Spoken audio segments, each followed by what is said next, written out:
লক্ষ্মীর ভান্ডারে টাকা তোলার নাম করে বাড়ি থেকে বেরিয়ে নিখোঁজ হলো এক গৃহবধূ। এমনই ঘটনায় ব্যাপক চাঞ্চল্য ছড়ালো ময়নাগুড়ি পৌরসভার 7 নম্বর ওয়ার্ডের সাহাপাড়া এলাকায়। জানা গেছে নিখোঁজ গৃহবধূর নাম মনা সরকার। পরিবার সূত্রে জানা গেছে গত সোমবার বাড়িতে লক্ষ্মীর ভান্ডারে টাকা তোলার জন্য ব্যাংকে যাওয়ার নাম করে প্রয়োজনীয় নথি নিয়ে বাড়ি থেকে বের হয়ে যান আর ফেরেননি বাড়িতে। ফলে বিকেল নাগাদ বাড়ি না ফেরায় তার বাবা জয়গোপাল সাহা খুঁজতে শুরু করেন। বিভিন্ন জায়গায় খোঁজ খবর করলেও তার কোনো সন্ধান মেলেনি ওই গৃহবধূ।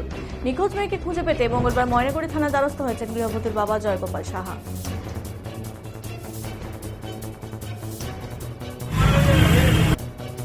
জয়গোপাল সাহা বললাম, কোথায় আসছেন আপনারা এখন? আমরা কোথায় আসছেন? ময়নাগুড়ি থানায়। কেন?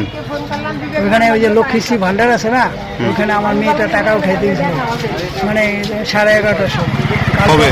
মানে কালকের কথা বলবো, আজকে বলবো। হ্যাঁ। তো কালকে ওইখানে লক্ষ্মীশ্রী ভান্ডারে টাকা উঠাইতে গেছে, সেই মেয়ে আর বাড়িতে যায় নাই। তো আমার পরিবার বলতেছে যে কি ব্যাপার, 4টা বাজে গেলো, 5টা বাজে গেলো, ব্যাংকে তো এত দেরি করা দরকার হয় না, কি ব্যাপার? তারপরে তো সেই মেয়ে খোঁজে আমার স্ত্রী আমাকে পাঠিয়ে দিল। তারপরে আমি আসলাম, আইসা তারপরে খোঁজাখুঁজি করলাম। তারপরে এদিকে জামাইকে ফোন করলাম, ফোন করাতে জামাই আমাদের বাড়িতে গেল। বাড়িতে গিয়ে জামাইয়ের সঙ্গে দেখা হয়েছে, আমাদের এই জামাই, বুঝছো, দেখা হয়েছে। সেই জামাই ওকে বলতেছে যে তুই কোথায় যাচ্ছ? ও কয় কি যে আমি রোডের ওদিকে যাচ্ছি, মাথা ঝুঁকিয়ে বলতেছে। তখন ও কি কাজ করতো আপনার মেয়ে? হ্যাঁ, মেয়ে কি কাজ করতো? বাড়িতে কাজ করতো, সুভাষনগরে মালতী রাভার বাড়িতে।